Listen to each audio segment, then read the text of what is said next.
안녕하세요. 자연이 만든 푸른 보석이라는 제목으로 한 친구를 소개해 줄 거예요. 너는 아마존 열대의 우림의 아마존강에 살아요. 지구에서 가장 큰 나비 중에 하나지요. 주로 과즙이나 나무 수액을 먹고 살아요. 빠른 비행과 나무가지 아래서 갈색의 보호색을 천적으로부터 나를 보호해서 내 날개를 특별하게 푸른빛을 띠고 있어요. 나는 누구일까요? 내 이름은 모르포로나비예요. 날개는 밝은 구조색으로 지니고 있어서 여기 원래 날개 표면이 겹겹이 겹쳐져 가지고 원래 색깔은 푸른빛이 도는 게 아니라 하얀빛이 돌아요. 근데 햇볕이 어떤 각도에서 비치나 그 빛에 따라서 색깔이 달라져요. 네. 그 빛은 무지갯빛이 될 수도 있고 은색빛이 될 수도 있고 푸른빛이 될 수도 있어요. 자, 이 모르포로나비는 우리 친구들 보여주세요. 사진 혹시? 예. 잠깐만 기다려주세요. 우리 이 나비는 카톡에 있어요. 예. 자, 예. 지금은 푸른빛이 돌고 있죠? 예. 다음 사진. 네, 이거는 약간 군청빛도 돌고, 예, 그게 움직일 때마다 저렇게. 근데 한 가지 종류의 포르나비는 종류가 저렇게 많은 게 아니라 원래 하얀빛이 도는 은색빛이 돌고 그런데 빛의 그 방향에 따라서 색깔이 저렇게 여러 가지가 나는 거예요. 예, 되게 신기하죠. 네, 하나님께서 저렇게 예쁜 나비를 만드셨어요. 우리 친구들을 위해서.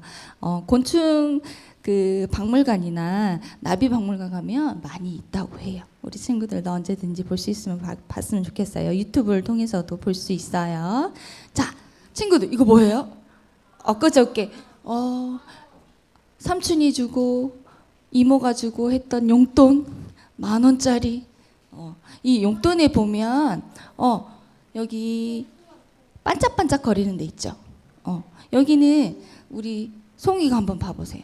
이 은색빛이 나는데 여기에 뭐가 그려져 있는지 보이나 봐보세요. 10,000원. 아니 여기 10,000원이라고 써 있어요?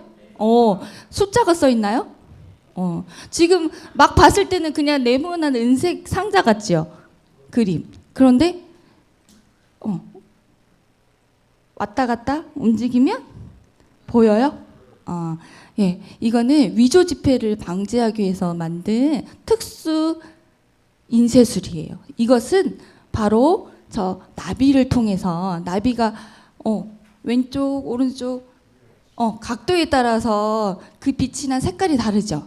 그걸 위해서 이 기술을 지폐에다가 접목시켜서 만들었다고 합니다. 이 인쇄술은 선생님이 알았는데 까먹었어요. 색 변환 잉크를 개발해서 위조 지폐 방지하는 인쇄술을 개발했다고 합니다. 나비는 꿀이나 먹이를 발견하면 돌돌 말아서 호수처럼 생긴 입으로 쭉쭉쭉쭉 빨아먹지요. 꿀벌이 꿀을 빨아먹듯이 그 입을 보고 힌트를 얻어서 만든 게 바로 뭘까요? 주스 먹을 때 먹는 거? 빨대. 맞아요. 빨대를 또 개발을 했다고 해요. 음료를 쉽게 깔끔하게 먹을 수 있는 빨대는 바로 나비의 입에서 만들어졌다고 해요. 참 신기하고 놀랍죠. 포로나비의 날개의 무늬를 신비하고 아름답게 디자인하신 분은 누구일까요? 하윤아. 하온아. 예쁘게 저렇게 디자인하신 분이 누구일까요? 은서야. 하나님이에요. 그 하나님께 감사하는 우리 친구들이 되었으면 좋겠어요. 그리고 우리가 그 빛을 모든 사람들에게 전하고 구원의 말씀들을 전하고 또 생명의 말씀인 그 말씀들을 전하는 우리 선교사가 되겠으면 좋겠어요. 무서워하거나 두려워할 때 우리 하나님께서 늘 보호해 주시고 우리의 대장이 되시는 하나님이 우리를 늘 지켜보고 계시고 나비를 통해서 나는 너를 사랑한다 라고 말하고 계세요. 알겠어요? 네. 자, 우리 마지막으로 성경절 한번 읽어보도록 하겠습니다. 시작. 여호와는 나의 빛이요 나의 구원이시니 내가 누구를 두려워하리요. 여호와는 내 생명의 능력이시니 내가 누구를 무서워하리요. 시편 27편 1절 말씀. 자, 우리는 두려워할 게 없어요. 하나님께서 우리를 늘 도와주시니까. 네, 감사한 오늘 하루 됐으면 좋겠어요. 감사합니다.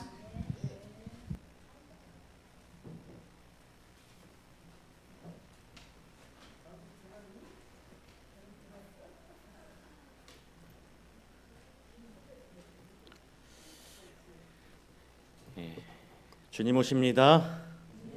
네, 행복한 안식일입니다. 여러분, 안식일이 이렇게 우리를 자유하게 하는 날인데 여러분, 안식일을 맞을 때 그런 느낌을 받으십니까?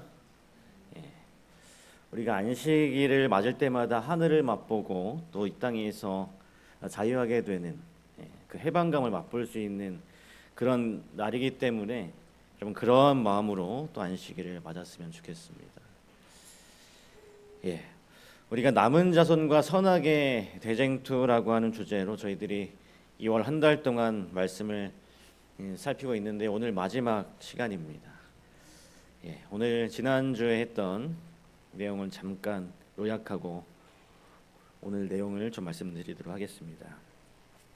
세 가지로 요약하면 인류 역사 속의 남은 자손, 그래서 이 남은 자손이라고 하는 성서적인 배경은 마지막 시대에만 해당되는 것이 아니고 각 시대마다의 하나님의 남은 자손이 존재했었다라고 하는 성경의 가르침입니다. 그래서 이 네 가지 구약 시대의 이스라엘 자손, 신약 시대의 교회, 종교 개혁 시대의 개신교회, 마지막 시대의 남은 자손, 이 남은 자손이 있음을 우리가 살펴봤고요. 그래서 이 마지막 시대의 남은 자손이 가시적인 교회일 수밖에 없는 이유를 또 살펴보았습니다. 그래서 이 비가시적인 눈에 보이지 않는 무형 교회가 하나님의 백성으로 분류되는 것이 아니라 이 마지막 때의 남은 자손은 눈에 보이는 유형 교회가 가시적 교회로 존재한다라고 그런 사실을 우리가 살펴봤습니다. 그리고 그 다음에 이 마지막 남은 자손의 특징 가운데 세 가지, 하나님의 계명과 예수의 증거와 예수의 믿음에 관한 사실들을 우리가 함께 살펴보았습니다. 이 내용은 오늘 이 시간에도 좀 중요하기 때문에 좀 반복이 됩니다. 오늘 세 가지를 좀 살펴보려고 하는데요. 오늘 주제가 이 남은 자손의 사명인데, 이 남은 자손의 사명이라고 할 때 그것은 반드시 사명이 있다라고 하는 말로 이해할 수 있습니다. 그게 그래서 이 사명을 위한 이 부르심이다. 이게 오늘 저희들의 첫 번째 주제고, 두 번째는 그 사명 중에 특별히 세 가지 중요한 내용을 요약했습니다. 남은 자손의 삼중 사명, 그리고 삼중 사명 가운데 마지막 번째와 관련되어 있는 이 세 천사의 기별을 우리가 살펴보고 오늘 정리를 하려고 합니다. 우리 요한계시록 14장 6절의 말씀 우리 다 함께 읽도록 하겠습니다. 시작. 또 보니 다른 천사가 공중에 날아가는데 땅에 거하는 자들 곧 여러 나라와 족속과 방언과 백성에게 전할 영원한 복음을 가졌더라. 오늘 이 주제 성경절을 여러분의 마음속에 좀 담아 두시면 되겠습니다. 첫 번째 주제, 사명을 위한 부르심입니다. 여러분, 지난주의 내용과 좀 중복되는 부분이 없지 않아 있지만 중요하기 때문에 다시 한번 또 다루도록 하겠습니다. 여러분, 이 남은 자손의 부르심은 공동체 전체를 향한 부르심이지 특정 개인이나 소수를 향한 부르심이 아니다라고 지난주에 말씀을 드렸습니다. 한 번 더 강조하면서, 그래서 이 남은 자손인 이 재림교회에 이것을 좀 적용하면 재림교회라는 신앙 공동체 전체를 부르시는 것이다. 여러분 이게 대단히 중요한 얘기입니다. 우리가 이 정리를 우리가 머릿속에 좀 잘 해야 되는데, 우리가 소위 이제 조금 범위를 좁혀서 생각해 보면 우리가 어느 합회에 소속이 되어 있습니까? 예, 충청합회에 소속되어 있고 어느 교회예요? 예, 직산교회. 이 직산교회가 어떤 개념으로 우리가 이해를 해야 되는가 하면 바로 우리라고 하는 개념으로 이해를 해야 되는 겁니다. 예. 그래서 그들을 통하여 남은 자손을 통하여 이방인들을 복음화하기로 작정한 공식적으로 지정된 집단, 하나의 공동체라고 하는 의미로 우리가 이해를 해야 되는데, 그래서 우리가 재림교회의 공동체를 우리 스스로가 어떻게 정의하고 이해하고 있는가 하면, 오늘 우리 재림신자들은 하나의 공동체로서 자신들을 모든 일을 회복하도록 하나님의 보내심을 받을 말라기 4장 5절과 6절에 약속된 누구로 여깁니까? 여기 빨간 글씨에 엘리야로 여긴다. 여러분 다 그러니까 지금 누구로 지금 스스로를 정의하고 살아가야 되는지를 여기 뭐라고 얘기하느냐면, 나는 마지막 말세에 보내심을 받은 약속된 엘리야로 여긴다. 엘리야의 사명이 있는 사람들이다. 그럼 그래서 어떤 마지막 남은 무리에 속한 것이 구원을 어떤 보장해 주진 않습니다. 내가 직산교회에 다니기 때문에 나는 반드시 구원받았어. 예. 그리고 이곳에 속하지 않은 사람은 다 멸망이야. 이런 논리는 없다라고 하는 것입니다. 예. 대쟁투 관점에서 남은 자손에 속한다라고 하는 개념은 우리가 이 구원론이라고 하는 측면에서 구원은 개인이 예수 그리스도를 개인의 구주로 받아들이는 것, 그 행위 자체로 이미 다 정리가 됐어요. 예.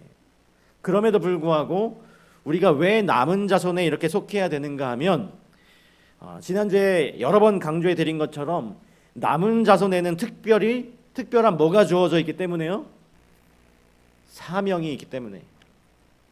이 사명이 있기 때문에 우리가 이야기를 좀 더 하면, 우리는 항상 이 교회를 다닐 때 신앙의 공동체, 하나님의 공동체를 부르셨다라고 하는 그 개념으로 이 신앙 공동체를 우리가 좀 바라봤으면 좋겠습니다. 그런데 여러분, 우리가 사람이 다 똑같지가 않죠. 사람이 비슷하게 생기고 뭐 눈도 두 개고 코도 하나고 뭐 비슷하다고 하지만 100명이면 100명 다 어떻습니까? 다 달라요. 다 틀립니다. 참 하나님께서 다양하게 우리를 지으셨어요. 그러다 보니까 이 교회에 여러 사람들이 모여서 생활하다 보면 뭐가 생겨요? 그 다름 때문에 뭐가 생기기 시작하는가 하면 갈등이 생겨요. 갈등이 생깁니다. 우리가 여름에 더우면 뭘 틉니까? 에어컨을 틀어요. 에어컨을 트는데 에어컨을 틀어놓으면 조금 있다가 어떤 분이 꺼요. 예. 왜 이렇게 춥게 해놨어 하면서 끕니다. 꺼놓으면 어떻습니까? 좀 있다가 또 어떤 사람이 더워 죽겠는데 누가 껐어? 이렇게 하죠. 계속 누구는 끄고 누구는 켜고 다른 겁니다. 이 사람이 하나부터 10까지 다 달라요. 예. 그리고 어떤 사람은 참 조용한 걸 좋아하는 사람이 있죠. 근데 어떤 사람이 조용한 걸 싫어하는 사람도 있습니다. 우리 교회는 왜 이렇게 초상집처럼 조용해? 좀 싫어. 이렇게 이야기하는 사람도 있어요. 좀 시끌벅적한 것을 좋아하는 사람이 있습니다. 근데 사람이 다 다른 거죠. 또 조용한 걸 좋아하는 사람이 있습니다. 근데 이렇게 다 다르기 때문에 뭐가 힘든가 하면, 이 공동체라고 하는 이 개념 속에서 우리라고 하는 공감대를 형성하기가 되게 힘든 것입니다. 똑같은 국을 끓여놨는데 어떤 사람은 싱겁다, 어떤 사람은 짜다, 어떤 사람은 딱 좋다. 그럼 우리가 이 대쟁투를 이해하고 대쟁투 사관을 가진 사람으로서 이 공동체 생활을 어떻게 해야 되는지에 대한 이 머릿속에 정리가 되는 겁니다. 이 공동체는 누구 하나의 개인의 비위를 맞추는 공동체가 아니에요. 나의 비위를 맞추는 공동체가 아니라는 거죠. 예. 내 입맛에 안 맞고 내 취향이 안 맞고 나랑 스타일이 다르다고 해서 이 공동체가 틀린 게 아니고, 공동체는 공동체 전체가 함께 움직이는, 그래서 어느 적정 합의점을 찾는 과정이 굉장히 중요한 것입니다. 근데 이게 잘 안 되면, 여러분 이 제가 지금 말씀드린 이 사건이 신문에도 나오고 옛날에 뉴스에도 나오고 굉장히 유명한 사건이 있었어요. 어떤 사람이 이 지하철을 타고 내리는 하는 그 사이에 다리가 끼었습니다. 지하철과 그 승강장 사이에 다리가 빠져서 딱 끼었어요. 빠지질 않는 겁니다. 그래서 이 지하철은 계속 운행을 해야 되지 않습니까? 시간이 되면 출발해야 되는데, 그래서 여러분 무슨 일이 일어났는지 아세요? 사람들이 다 모여가지고 그 무거운 지하철을 갖다가 밀었어요. 그래서 그 다리가 빠져서 그 사람이 살았습니다. 그런데 여러분, 이 지하철을 어떻게 밀 수 있는가? 도저히 이게 상식적으로 이게 안 된답니다. 여러분, 지하철 그 한 칸, 한 양의 그 무게가 얼마나 되는지 아세요? 얼마나 될까요? 20톤? 더 무거워요. 2배 됩니다. 40톤에서 43톤 가량 된다고 합니다. 상식적으로 사람이 밀어서 될 무게가 아니에요. 수십 명, 수백 명이 붙어가지고 하나, 둘, 셋 할 때 동시에 똑같이 힘을 딱 주니까 그 무거운 지하철이 움직이더라는 겁니다. 근데 이게 그 많은 사람들이 동시에 하나, 둘, 셋 하지 않으면 그게 움직일까요? 힘이 분산돼서 움직이지 않겠죠. 근데 상식적으로 사람들은 그게 될 거라고 아무도 생각을 안 했는데, 다급하니까 만약 그 당시에 이것을 회의를 통해서 몇 사람이 모여갖고 우리 함께 밀어봅시다, 막 몇 사람이 할까, 100명이 할까, 200명이 할까 막 회의를 했더라면 그 일이 가능하지 못했을 것입니다. 이런 여러 가지 회의를 하다가 시간이 다 갔겠죠. 근데 중요한 것은요, 우리라고 하는 이 공동체가 하나 둘 셋 하고 힘을 발휘하니까 어떤 일이 생긴 겁니까? 그 무거운 40톤 가량 되는 그 지하철도 밀리더라는 거예요. 오늘 우리 직산교회가 바로 이 공동체로서의 부르심에 우리라고 하는 힘을 발휘할 때 그런 일이 일어난다라고 하는 것입니다. 우리가 하나 둘 셋 할 때 똑같은 소리를 딱 내야 하는 거죠. 연습해 볼까요? 제가 하나 둘 셋 하면 박수를 동시에 한번 쳐보실까요? 연습하겠습니다. 준비. 하나 둘 셋.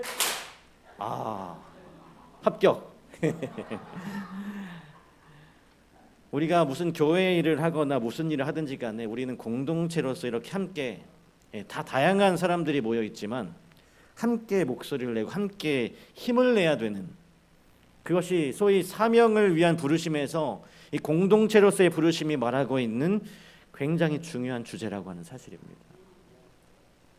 그래서 여러분, 교회를 다니다 보면 속상한 일이 있습니까, 없습니까? 있어요. 왜 없겠어요? 마음에 안 맞는 일이 있고 불화가 생길 수도 있고 싸울 수도 있고, 그렇지만 그 과정을 통해서, 그런 과정을 통해서 다시 한 목소리를 내는 게 참 중요한 것입니다. 그래서 성경이 뭐라고 했냐면, 무릇 의인은 몇 번 넘어져도 다시 일어나는 게 의인이에요? 7번 넘어져도. 오늘 그래서 의인의 저력을 여러분 발휘해 주시기를 부탁드리겠습니다. 과거는 그랬을지라도, 역사는 그랬을지라도, 우리가 다시 하나 둘 셋 할 때 내가 나의 목소리를, 나의 힘을 좀 보태야겠다, 이런 결심을 하게 되기를 간절히 바랍니다. 그래서 이 사명을 위한 부르심에는요, 이 마지막 남은 자손을 하나님께서 부르시고 택하시고 선택하셨을 때의 그 특징이, 중요한 특징이 있습니다. 이 남은 자손이라고 하는 것은 그냥 저 사람이 남은 자손인 거 아닌가? 이렇게 애매한 게 아니고요, 딱 보자마자 남은 자손임을 알 수 있는 특징들이 있습니다. 그게 첫 번째는 하나님의 계명을 지키는 사람들이에요. 그래서 우리가 하나님의 계명을 막 강조하니까 어떤 사람들은 막 율법주의다 막 이렇게 얘기합니다. 근데 여러분, 우리가 이거 지켜서 지금 구원받겠다고 하는 게 맞습니까? 아닙니까? 아니죠. 예, 아니죠. 우리가 하나님의 자손이기 때문에, 하나님의 남은 백성이고 하나님의 아들이기 때문에 하나님의 계명을 존중하는 것입니다. 그런데 특별히 이 남은 자손의 특징 가운데 하나님의 율법을 이야기하면서 좀 강조하고 싶은 것은 바로 안식일이에요. 안식일. 예. 우리 대쟁투 사관에서 보면 사단의 주 공격 목표는 하나님의 율법이었습니다. 하나님께서 제정하신 모든 율법은 부당하고 지킬 수 없다라고 말해 놓았기 때문에, 그래서 사단은 하나님께서 제정하신 모든 것을 망가뜨리려고, 허물려고 노력합니다. 그런데 여러분, 인간이 범죄하고 난 다음에 에덴 동산에서 나올 때 여전히 하나님께서 제정해 주신 것들을 가지고 나온 게 있어요. 그게 두 가지가 있는데 그게 뭔지 아세요? 가정과 안식일. 예. 가정제도와 안식일제도, 이 두 가지를 가지고 나왔습니다. 에덴 동산에서. 그러면 사단의 입장에서 볼 때 뭐만 무너뜨리면 다 망가지는 거예요? 가정과 안식일을 망가뜨리면 되는 겁니다. 그래서 사단은 과거의 수천 년의 역사를 통해서 뭐를 짓밟았는가 하면 하나님의 거룩한 성일인 안식일을 짓밟았습니다. 그래서 오늘날에 저희들이 이 안식일을 지키는 것 때문에 우리가 어떤 소리를 들어요? 이단이라는 소리를 듣는 세상을 만들어 놨습니다. 성경은 단 한 번도 안식일을 지키지 말라고 얘기한 적이 없어요. 우리가 성경을 살펴보니까 하나님의 날이라고 하는 개념 속에 안식일이 가지고 있는 의미가 굉장히 중요하고 굉장히 큽니다. 제가 이 안식일의 의미에 대해서 설명하려면 또 긴 시간을 해도 모자라기 때문에, 그리고 난 다음에 그러면 안식일은 사단의 뜻대로 이미 매장되어 버린 하나님의 법처럼 되어 버렸어요. 그리고 난 다음에 사단이 뭘 짓밟기 시작하냐면 가정을 짓밟기 시작합니다. 그러면 마지막 때의 징조 가운데 사람들이 먹고 마시고 그 다음에 시집가고 장가가고, 여기 시집가고 장가가고가 나옵니다. 여러분, 시집가고 장가가는 게 뭐가 문제가 있습니까? 하나님이 제정하신 법도인데, 이 말세에는 우리가 아는 그런 정상적인 방법대로의 시집가고 장가가고 하나님이 제정하신 신성한 방법대로의 어떤 그런 가정, 시집가고 장가가고가 아니라 사단이 만들어 놓은 룰에 따라서 가정을 파괴시키고, 그래서 여러분 가정을 지킨다고 하는 것, 대단히 중요한 하나님의 율법을 지킴으로써 해야 할 우리의 중요한 일인 것입니다. 그러니까 오늘 여러분 집에 가시거든 이전에 한 번도 해보지 않았던 사랑으로 여러분들의 가족들을 사랑해 보시기 바랍니다. 그리고 오늘 이 안식일이 시작되었을 때 이전에 한 번도 해보지 않았던 열심으로 안식일을 지켜보시길 바랍니다. 그것이 뭐냐 하면 남은 자손의 뭐다? 특징이다. 특징은 딱 보면 알 수 있잖아요. 얼마나 가족을 사랑하고 가정에 충실한, 그 다음에 하나님의 계명을 신실히 지키는가. 이것이, 그러나 우리가 아까도 강조했지만 율법에는 구속의 속성이 존재하지 않습니다. 이렇게 한다고 야 너는 잘하니까 합격, 이런 관점에서의 접근이 아니다라고 하는 것입니다. 우리는 우리가 가지고 있는 이 특징, 여기 한 번 더 강조하는 것은 남은 자손이 하나님의 계명을 지키는 이유는 이와 똑같은데 위탁하신 사명을 수행하기 위한 것이지, 그것을 통해서 자신들의 구원을 완성하기 위한 것이 아니라고 하는 것입니다. 그러니까 이것도 참 중요한 거예요. 나만 잘한다고 의미가 없는 겁니다. 이 공동체에게 주신 사명이기 때문에 누가 잘해야 됩니까? 우리가 잘해야 되는 거죠. 그래서 저는 이렇게 생각합니다. 여러분, 등산 여러 사람이 등산하면 이 산을 제일 잘 타는 사람은 어디에 가야 돼요? 맨 뒤에 가야죠. 왜 맨 뒤에 가야 합니까? 이 산을 잘 타는 사람이 앞에 가면 뒤에 사람들이 쫓아오기가 힘들죠. 그래서 제일 마지막에서 지치는 사람들을 잘 이끌어가면서 제일 뒤에서 가야 합니다. 근데 전에 제가 산에 가다가 아주 산을 잘 타는 사람 뒤에 따라가다가 죽을 뻔한 적이 있어요. 정말 힘들어서.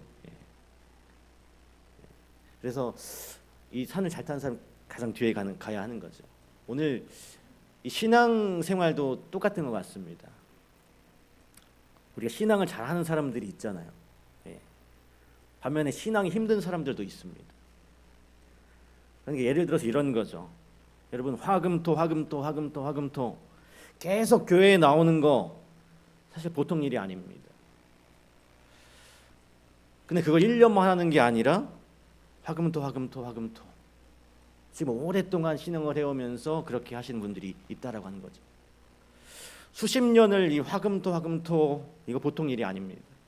그래서 어떤 분들에게는 이 화금토마저도 힘든 분들이 있을 수 있어요. 그럼 우리가 이 단상에 서가지고 우리 직산교회 교인이 돼가지고 화요일 저녁에 그렇게 예배를 띄엄띄엄 나오면 됩니까? 안 됩니까? 이렇게 하면 안 되겠죠. 공동체가 우리가 함께 신앙을 잘하기 위해서는 누구의 보조를 맞춰야 되는 겁니까? 맨 마지막에 있는 사람의 보조를 잘 맞춰줘야 하는 것입니다. 그래야 같이 갈 수 있는 것이죠. 이게 그 율법을 지킨다라고 하는 공동체로서의 율법을 지키는 굉장히 중요한 의미가 그 속에 담겨져 있는 것입니다. 두 번째로 남은 자손의 세 가지 특징 가운데 두 번째 증거는 예수의 증거입니다. 예수의 증거는 우리가 그냥 단순하게 예수의 증거는 대언의 영이고 대언의 영은 예언의 신이고 이렇게 정리하면 되게 소위 교조주의적인 입장이 됩니다. 너무 어떤 우리 교단의 교회적인 관점에서의 입장이다라고 얘기할 수 있어요. 그러나 지난주에 말씀드렸듯이 하나님께서 남은 자손에게 주신 특별한 특징 가운데 하나가 뭐였냐면 이 예언의 은사라고 하는 이 남은 자손에게 하나님께서 예언의 은사를 허락하셨고 약속하셨기 때문에 그 예언의 은사라고 하는 개념에서 우리가 예언의 신을 살펴볼 필요가 있다라고 하는 것입니다. 근데 여기에서 굉장히 중요한 우리가 예언의 신에 관한 입장 정리를 이 책에서 잘 해놨는데 여기 노란 그 배경 글씨에 보면 인류의 구원을 위해서는 성경 외에는 어떤 다른 기별도 필요가 있습니까? 없습니까? 없다. 우리가 구원받는 문제에 있어서는 성경 말씀 하나면 충분하다라고 이렇게 이야기하고 있는 겁니다. 그 밑에 보면 그러나 예언의 신은 구원의 지침서가 아닌 사명 완수를 위한 지침서로서 하나님이 주신 것이다. 오늘 우리에게는 하나님께서 마지막 맡겨주신 사명을 완수해야 될 그 책임이 있는데 그러면 그 사명을 하나님이 너희들 알아서 해라. 내가 그것까지 시시콜콜 다 말해줘야 되겠니? 라고 하시는 분이 아닙니다. 그래서 하나님께서 이 마지막 사명을 위해서 모든 시나리오를 다 짜시고 세부 지침서를 다 쓰셔가지고 하나하나 여러분 요즘 참 좋은 세상이 됐죠? 우리가 전혀 어떤 것에 대한 지식이 없어도 그것을 할 수 있는 시대가 되었습니다. 요리를 못해도 내가 어떤 음식을 만들고자 하면 인터넷에 검색하거나 요즘은 이제 그 AI가 너무나 잘 발달돼 가지고 물어보면 그 레시피를 쫙 다 알려줘요. 그래서 요리를 못하는 사람들도 되게 편하게 요리를 할 수 있습니다. 이 하나님께서 예언의 은사를 주셔서 이 화입 부인을 통해서 예언의 신을 주신 것은 우리가 가지고 있는 그 사명을 위해서 우리가 사명을 완수해야 되는데 그 사명에 우리가 막힐 때 뭐 하라고요? 그것을 보면 되는 것입니다. 이 말세로 어떻게 우리가 잘 살 수 있는지 그래서 환경개혁, 교육개혁, 음식개혁 이런 기별들 우리에게 잔뜩 주셨어요. 그래서 우리가 그걸 보고서 이 말세에 가장 건강하고 건전한 신앙인으로서 사명을 완수할 수 있는 좋은 길이 뭔지를 세부 사항까지 다 알려주셨습니다. 그러니까 우리가 그 기회를 그런 관점에서 이해하고 수용하고 받아들이고 우리의 삶에 밀접하게 적용해서 살 필요가 있다라고 하는 것입니다. 이 마지막으로 세 번째, 예수님의 믿음. 지난주에 했던 내용입니다. 이 남은 자손의 세 가지 특징 가운데 예수의 믿음이 어떤 믿음입니까? 예수님이 가지셨던 믿음. 예수님을 믿는 믿음. 뭐 두 가지 다 적용될 수 있지만 예수님을 믿는 믿음도 되고 예수님이 가지셨던 믿음도 되지만 마지막 때 남은 자손의 특징으로서 언급될 때는 이것은 예수님이 가지셨던 그런 믿음으로 우리가 생각해야 하는 것입니다. 오늘 우리의 삶이 그래서 여러분 예수님 믿고 구원받고 끝났다. 이거는 되게 소극적인 신앙인의 자세입니다. 끝난 게 아니에요. 예수님 믿고 구원받고 난 다음에 그 구원받은 삶을 날마다 내가 살아가는 것, 이것이 되게 중요한 것이거든요. 그래서 예수님께서 이 땅에 오셔서 공생의 기간 3년 반 동안 그 공생을 하시기 전에 30년을 뭐 하신 겁니까? 살아가셨어요. 매일의 삶을 평범한 삶으로 내가 하나님의 율법을 평범한 삶으로도 지킬 수 있다라고 하는 것을 증명하는 삶을 30년 동안 사신 겁니다. 그래서 오늘 우리가 구원받고 변화된 새 몸으로 하늘의 시민으로 하늘 시민권을 가진 사람으로서 이 땅에 살지만 우리가 이 땅에 살지만 마치 하늘에 사는 것처럼 매일을 살아가 보이는 것. 누구에게요? 인간은 나약해서 하나님의 말씀대로 살 수 없다고 논리를 펴고 있는 사단에게. 그것이 바로 이 예수의 믿음이라고 하는 것이 가지는 중요성인 것입니다. 여러분, 근데 남은 자손에는 중요한 사명이 이 삼중 사명이 있어요. 첫 번째는 하나님의 율법을 회복하는 것이고, 그러면 그분의 품성을 옹호하는 것, 그리고 재림을 위해서 세상을 준비시키는 사명이 있습니다. 그런데 아까 전에 저희들이 이 율법을 회복하고 하는 이런 내용들을 우리가 다뤘기 때문에 이것을 그냥 잠깐만 언급하고 넘어가겠습니다. 그래서 여러분, 이 남은 자손의 삼중 사명 가운데 첫 번째가 뭐냐 하면 하나님의 율법을 회복시키는 것인데, 하나님의 율법이 짓밟혔어요. 여러분, 그러니까 옛날에 이스라엘 백성들이 바벨론으로 이 포로로 잡혀가서 70년 동안 포로 생활을 하고 난 다음에 그 다음에 하나님께서 그 왕들의 마음을 감동시키셔서 포로 귀환령을 내려서 뭐 아닥사스다, 다리오 왕 같은 이런 사람들이 이제 이스라엘 백성들은 집으로 가라. 포로 귀환령을 내려서 그들이 돌아오지 않습니까? 이 사람들이 돌아와서 제일 먼저 뭐 했습니까? 수룹바벨을 필두로 해서 하나님의 성전을 재건하죠. 여러분, 근데 성경 우리가 읽어보면 의문이 드는 부분이 한 가지 있습니다. 성경을 보니까 이제 이스라엘 백성들이 포로 귀환령이 내려서 돌아갔는데, 성경에 보니까 그 포로가 돌아간 사람들의 명단들이 쭉 기록되어 있어요. 누구 지파에서는 누가 갔고, 누구 지파에서는 누가 갔고. 그래서 그게 한 9장에 걸쳐서 누가 갔는지 명단이 쭉 기록됩니다. 길게 그 얘기만 해요. 누가 갔는지, 누구 지파에서 누가 갔고. 여러분, 이걸 왜 이렇게 길게 써놨을까요? 왜 길게 이렇게 명단을 다 써놨을까요? 돌아간 사람들의 명단을. 우리가 좀 그 시대의 사람들의 입장에 가서 좀 생각해 보면, 전에도 설교 시간에 말씀드렸지만 이 사람들이 바벨론의 포로로 잡혀갔어요. 그런데 몇 년을 살았습니까? 70년을 살았습니다. 70년을 사는데 이 포로로서 사는 삶이 쉬웠을까요? 어려웠을까요? 굉장히 어려웠을 겁니다. 먼 타국에 가서 산다는 것이 쉽지 않았을 거예요. 그래서 거기서 죽으라고 열심히 해서 일해가지고 조그맣게 살 집도 사고 기반을 마련한 거죠. 큰 집은 아니지만 가족들과 함께 살 수 있는 집을 장만하고 같이 살면서 농사 지어서 먹을 수 있는 땅도 사고 그렇게 살고 있는데 갑자기 고향으로 돌아가는 겁니다. 70년을 살았는데.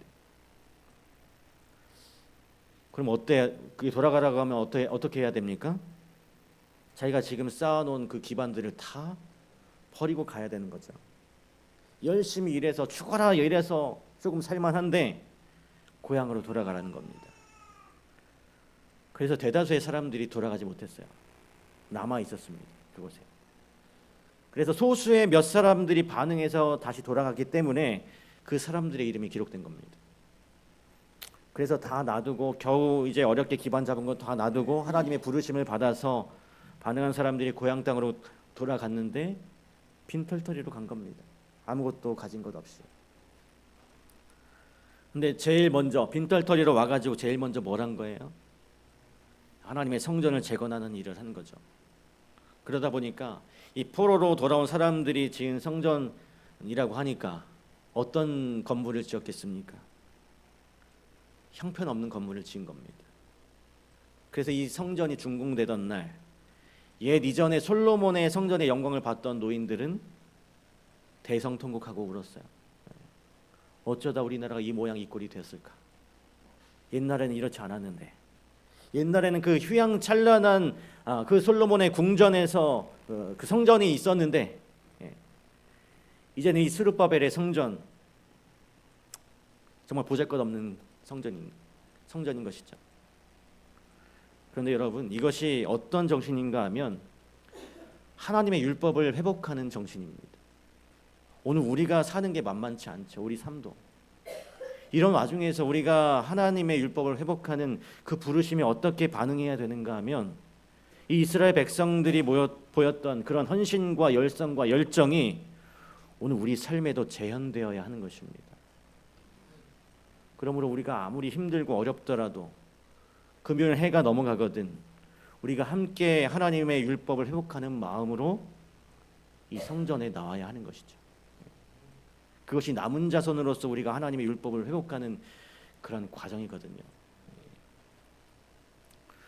두 번째로 하나님의 품성을 옹호하는 이 하나님의 남은 자손의 사명은 하나님의 이 망가진 율법을 회복하고 두 번째는 하나님의 품성을 옹호해야 되는데 그 품성 옹호를 어떻게 하는가 하면 두 번째 사명은 자신들의 삶을 통해서 하나님의 품성을 옹호하는 거죠. 오늘 우리가 어떻게 사느냐, 오늘 우리가 어떻게 사냐, 그게 잘 안 돼요.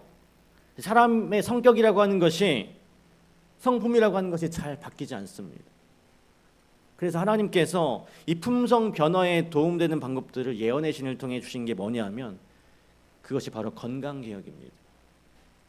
우리가 건강개혁을 잘못해야 하면 이 땅에서 건강하게 오래 살라고 하나님이 주신 기별이다, 이렇게 답하면 우리가 100점을 줄 수가 없는 겁니다. 왜냐하면 우리가 건강개혁이라고 하는 것은요, 물론 우리의 건강을 위해서도 주셨지만 근본적인 이유는 우리가 대쟁투사관에서 바라보면 이것은 하나님의 품성을 옹호하기 위한 보다 쉬운 길을 제시해 주셨다는 것입니다. 그래서 우리가 하나님께서 빛을 비춰주신 건강개혁대로 살면 우리의 품성 변화가 훨씬 쉽게 잘 이루어진다라고 하는 지침서인 것입니다. 그래서 오늘 우리의 삶에서, 여러분, 우리의 삶에서 어떻게 하면 내 삶을 통해서 하나님의 품성이 옹호될 것인가를 좀 고민해 봐야 하는 것이죠. 오늘 우리가 누구를 대변하고 있습니까? 여러분, 사람들이 얘기하잖아요. 당신 하나님 섬기는데 당신 하나님 본 적 있어? 물어봅니다. 그럼 하나님 본 적 있습니까? 우리가? 실제로 본 적 있어요? 없죠. 근데 하나님 있는지 어떻게 알아? 또 물어요. 하나님도 안 보고 하나님이 있는지 어떻게 알아?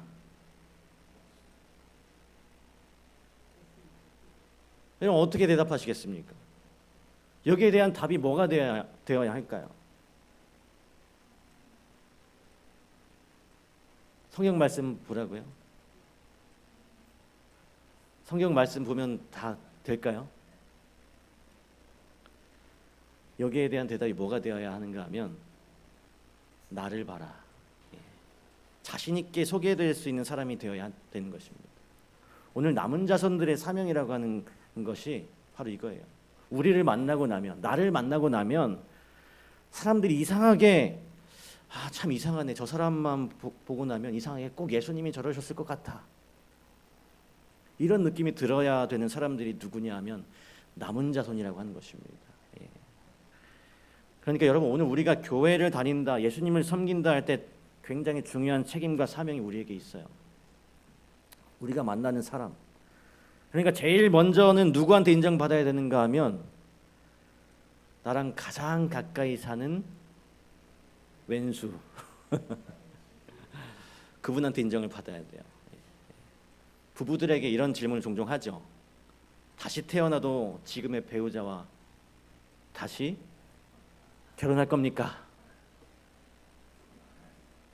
그런데 오늘 남은 자손은요, 적어도 다시 태어나도 그분과 재혼하겠습니다. 오케이라고 대답할 수 있는 그런 배우자, 그런 가족들이 되는 것이 오늘 우리의 사명이라고 하는 것입니다. 내 옆에 사람을 감동시키지 못하면 그 누구도 감동시킬 수 없어요. 이것이 남은 자손이 하나님의 품성을 옹호하고자 하는 책임을 부여받은 사람으로서 오늘 우리가 당장 누구에게 인정받아야 되는가 하면 내 가족과 내 식구에게 인정받는 일이 시급하다라고 하는 것입니다. 여기 이런 말씀이 있습니다. 그들은 저희의 생애와 품성을 통하여 저희를 위하여 행하신 하나님의 은혜를 나타내어야 한다. 우리의 생애와 품성을 통해서 저희를 위하여, 내 가족과 내 사랑하는 친구들을 위하여 행하신 하나님의 은혜를 나타내야 한다. 이제 말씀을 좀 마지막으로 정리하면서 이 마지막에 굉장한 중요한 주제를 다루고 있기 때문에 이 부분만 정리하고 마치고자 합니다. 이 남은 자손의 삼중 사명 가운데 재림을 위해서 세상을 준비시키는 되게 중요한 큰 미션이 하나 우리에게 있어요. 우리는 적어도 어디를 상대하는 사람인가 하면 이 지구를 상대하는 사람들입니다. 그래서 이곳에서 여러분 드려지는 헌금이 세계 선교 사업을 위해서 쓰여지는 그런 교단이죠. 우리 오늘 드려진 직선교회에서 드려진 헌금이 오늘 저 지구 반대편에서 선교 사업을 위해서 쓰여지는 겁니다. 그래서 우리는 적어도 그냥 이 지역에 국한된 것이 아니라 이곳에 있어도 어디를 고민하는 사람들이에요? 지구 반대편, 전 세계를 고민하는 사람들인 것입니다. 우리가 여기 있어도 이 지구 반대편을 걱정하고 염려하고 생각하는 그런 클래스가 있는 사람들이죠. 왜냐하면 우리가 예수님의 재림을 위해서 어디를 준비시켜야 합니까? 바로 이 세상을 준비시켜야 하는 것이기 때문에 그렇습니다. 할 일이 너무나 많아요. 우리 교회의 빈자리를 꽉꽉 채워야 하는 그런 사명이 있는 것이죠. 그래서 이 세상을 위해서 준비시킬 특별한 기별을 우리 남은 자손들에게 하나님께서 위탁하셨는데 그 기별을 우리가 뭐라고 읽었습니까? 그 기별을 세천사의 기별이라고 우리는 부릅니다. 근데 여기 이 기별을 전하는 세천사, 마지막 시대의 하나님의 성도들을 표상한다라고 했어요. 이 기별을 전하는 세천사는 쉽게 정리하면 남은 자손이 이 세천사의 기별을 전하는 사람들이다. 우리가 이렇게 좀 정리하면 되겠습니다. 그래서 첫째 천사의 기별, 둘째 천사의 기별, 셋째 천사의 기별, 우리가 다 다루려면 이것만 해도 굉장히 많은 시간을 할애해야 하기 때문에 그 각 기별에 담겨 있는 오늘 우리 시대에 적용할 수 있는 굉장히 중요한 영적인 의미들을 잠깐만 살펴보고 좀 마무리하려고 합니다. 여러분, 이 기별을 주시면서, 이 세 천사의 기별을 주시면서 이 단서가 앞에 하나 붙어 있어요. 영원한 복음, 영원한 복음이라고 하는 단서가 붙어 있습니다. 그래서 오늘 우리가 전하는 모든 기별과 모든 선언과 모든 선포들은 다 반드시 뭐가 되어야 되는가 하면 복음이어야 되어야 하는 것입니다. 그런데 우리가 안식일 교인으로 이렇게 오래 살았는데 우리는 어디에 익숙한가 하면 변증에 익숙합니다. 안식일이 맞다, 일요일이 틀리다, 이런 변증에는 우리가 참 익숙합니다. 그래서 누구를 만나더라도 과거에 이렇게 돼서 역사가 이렇게 돼서 그것을 이야기하면서 안식일이 맞다는 걸 성경을 가지고 얼마든지 얘기할 수 있어요. 그런데 우리가 뭐에 약한가 하면 그래서 안식일이 왜 복음인가에 대해서는 좀 할 말이 없는, 안식일이야말로 가장 위대한 하나님의 복음이어야 하는데, 그래서 제7일 안식일 예수 재림교인들은 적어도 뭐에 대해서요? 이 복음에 대해서 진수를 경험하고 아는 사람들이 되어야 합니다. 그 안식일 교인 잘나고 똑똑하고 뭐 알겠는데 나 그 사람들 별로 안 좋아해. 사람들이 너무 이상해. 너무 따지고 너무 재고, 이런 평가를 우리가 받는 건 좀 곤란한 것이죠. 적어도 우리가 소개되어질 때 이 복음에 대해서 궁금하다면 그 직산교회로 가봐라, 이렇게 소개될 수 있는 그런 교회. 적어도 사람들에게 복음의 진수를 알려면 직산교회를 가야 된다, 이런 교회가 되어야 하지 않겠습니까? 그래서 온 우주의 행복을 위한 하나님의 행위와 그 행위의 결과가 복음이다. 우리가 섬기는 하나님에 대한 그냥 모든 것들은 다 뭐로 정리되는가 하면 이 복음으로. 그래서 복음은 품성과 삶으로 전파되어야 하는 것입니다. 그만큼 우리 속에 담겨져 있는 게 뭔지를 여러분 부지런히 살피셔서, 그것이 여러분 아무리 감추려고 해도 이 사람은 그 속에 있는 것이 겉으로 드러나게 돼 있죠. 감추고 싶어도 잘 감출 수가 없습니다. 그렇기 때문에 우리가 이 세천사의 기별을 선포하고 다루는 사람으로서 과연 내가 그 복음을 담고 있는 그릇인가 아닌가를 좀 매일 고민하면 살아야 하는 것입니다. 내가 복음을 담고 있는 사람인가? 정말 내가 모든 사람에게 환영받고 좋은 사람으로 소개되고 있는가? 이거 되게 중요한 사실이거든요. 복음을 논함에 있어서. 그래서 오늘 제가 봤을 때 우리 직산교회 모든 성도님들이 이런 분들이 된다면 뭐 우리 교회 오라고 얘기 안 해도 사람들이 우리를 따라서 교회를 나올 수밖에 없는 그런 공동체가 되게 될 것입니다. 그 일을 위해서 우리 모두가 노력했으면 좋겠습니다. 두 번째는 무너졌도다 큰 성 바벨론이요. 바벨론이 무너졌고, 그래서 바벨론에서 어떻게 해야 됩니까? 나와야 되는 것이죠. 우리가 이걸 수도 없이 배우고 듣고 했었는데, 이걸 좀 영적인 의미로 접근해 보면, 뭐 이거를 배도한 교회, 뭐 세상 이런 걸 다 떠나서 사실 이 영적인 적용을 해보면 바벨론이라고 하는 것은 뭐냐 하면 순수함을 상실하고 하늘의 원칙과 세상의 원칙이 뒤섞여 가지고 혼잡한 개인의 어떤 그런 상태, 이걸 우리가 바벨론이라고 이야기합니다. 다른 말로 하면 우리가 잘 아는 대로 그 라오디게아 교회, 뜨뜻미지근한 순수함을 상실한 하늘의 원칙과 세상의 원칙이 뒤섞인 혼잡한 개인의 상태를 말하는 것이죠. 이쪽도 아니고 저쪽도 아닌 양쪽의 발을 다 담그고 있는 양다리, 이쪽 발도 빼기 싫고 저쪽 발도 빼기 싫은 그런 것이죠. 근데 오늘 세상을 준비시키는 세천사의 기별이 경고하는 것은 뭔가 하면 그러한 바벨론의 상태에서 빨리 나오라. 여러분 올 한 해 우리가 이 모든 세상의 원칙에서 이제는 그 발을 뺄 수 있는 믿음의 결단을 하게 되시길 간절히 바랍니다. 세상의 가치관, 그러니까 바벨론이라고 하는 것은 뭐냐 하면 성경의 자의적인 해석, 이런 것들이 또 바벨론일 수 있어요. 우리가 다시 순수한 신앙으로, 마치 사무엘이 사무엘아라고 하나님께서 부르실 때 마지막으로 그가 알고 난 다음에 말씀하옵소서 주의 종이 듣겠나이다라고 한 것처럼 우리 신앙의 상태는 우리 자신을 다시 한번 추스릴 필요가 있다라고 하는 것입니다. 그것이 무너졌도다 큰 성 바벨론이요. 큰 성 바벨론의 영적 의미로 적용했을 때 더 이상 세상의 원칙이 내 발목을 잡지 않는 그런 신앙. 그래서 모든 것을, 세상의 모든 것을 배설물과 같이 여길 수 있는 것, 그런 마음을 갖는 것, 그것이 우리가 세천사의 기별을 담을 수 있는 마음이라고 하는 사실이죠. 이제 마지막으로 마지막으로 짐승과 그의 우상에게 경배하는 자들에게 대한 이 경고가 있습니다.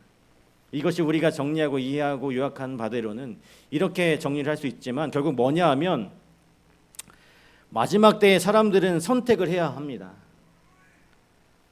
이걸 제가 좀 어려운 말로 좀 말씀을 드리면 인본주의적인 신앙을 계속할 것인가, 신본주의적인 신앙을 계속할 것인가. 인본주의 신앙이 뭐냐 하면 이런 겁니다. 내가 먼저 있는 거예요.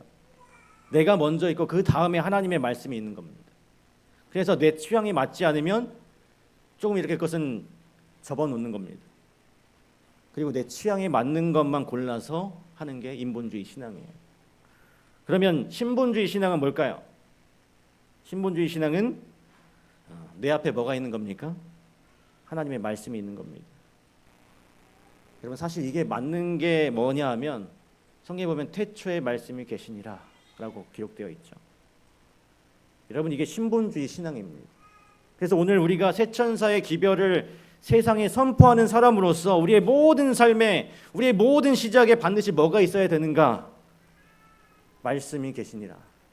이것이 먼저 우선시 되어야 하는 것입니다. 신본주의 신앙으로 사람이 뭐라고 했는가, 신본주의 신앙으로 사는 것, 사람이 뭐라고 했는가는 중요하지 않아요. 하나님이 뭐라고 하셨는가, 하나님의 말씀이 뭐라고 하고 있는가, 이게 중요한 것이죠. 사람이 뭐라고 하든지 그것은 의미가 없습니다. 그것은 말씀 앞에 사람이 가는 거고, 오늘 우리의 모든 신앙의 결심은 여러분이 이 2026년의 시작을 열고 내일 하루를 열고 모든 시작을 열 때마다 그 모든 시작의 처음에 그 태초에 말씀이 계시니라고 한 그 선언이 우리의 시작에 반드시 있어야 된다고 하는 것입니다. 오늘 이러한 것들이 남은 자손으로서 갖춰야 할 사명이고 또 앞에서 살펴본 것들은 특징이고 우리에게 하나님께서 명확하게 보여주셨으므로 이제 우리가 말씀을 따라서 정말로 힘있게 우리의 주어진 삶을 이 멋진 이 직산교회에서 멋진 신앙의 공동체를 이루어가며 살아야 하는 것입니다. 오늘 여러분의 삶 가운데 이러한 결심, 내가 남은 자손으로서의 특징을 잘 살려서 내 삶을 통해서 하나님의 은혜를 전달하고 하나님의 사랑을 전달하고 하나님의 복음을 전달하는 우리 직산교회 모든 성도님들이 되시길 간절히 바라면서 말씀을 마치도록 하겠습니다.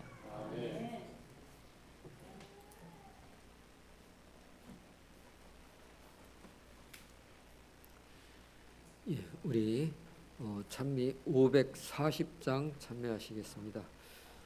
시온산 향해 가는 성도들아 540장입니다. 찬미 후에 목사님의 축도로 예배를 마치도록 하겠습니다.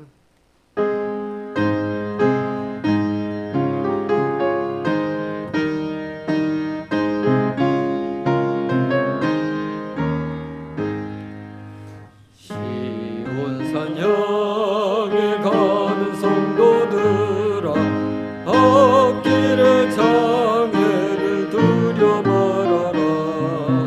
성령이 너를 인도하시리니 왜 지체를 하고 있느냐. 앞으로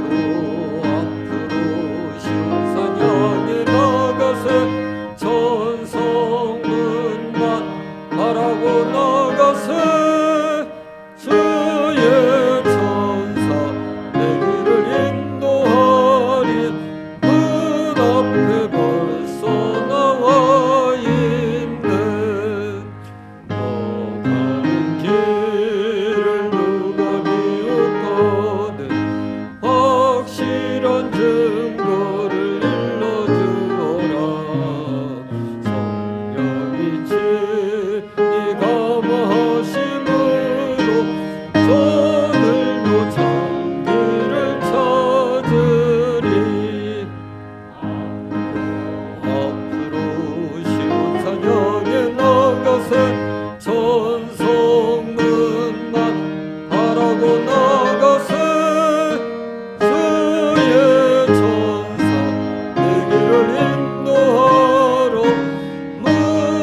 역사하신 저희들의 아버지 하나님, 오늘 우리를 여기까지 인도해 주셨사오니 감사합니다. 이곳 직산교회에서 세상의 외면 속에 구분되어진 소수로 살아온 당신의 귀한 백성들이 있습니다. 주님, 이들을 귀하게 여겨주시고 맡겨진 사명을 끝까지 최선을 다해서 완수하기를 원하오니 우리를 사용하여 주시옵소서. 다시 한번 주의 일을 부흥케 하여 주시고 내 삶을 통하여, 내 자신의 삶을 통하여 아버지의 이름이 영광받게 하기를 원하오니 주님, 저희를 변화시켜 주시고 더 많이 사랑케 하여 주시고 더 많이 하늘을 사모하게 하여 주시고 더 많이 승리할 수 있도록 도와주시옵소서. 거룩하신 예수님의 이름으로 간절히 기도합니다.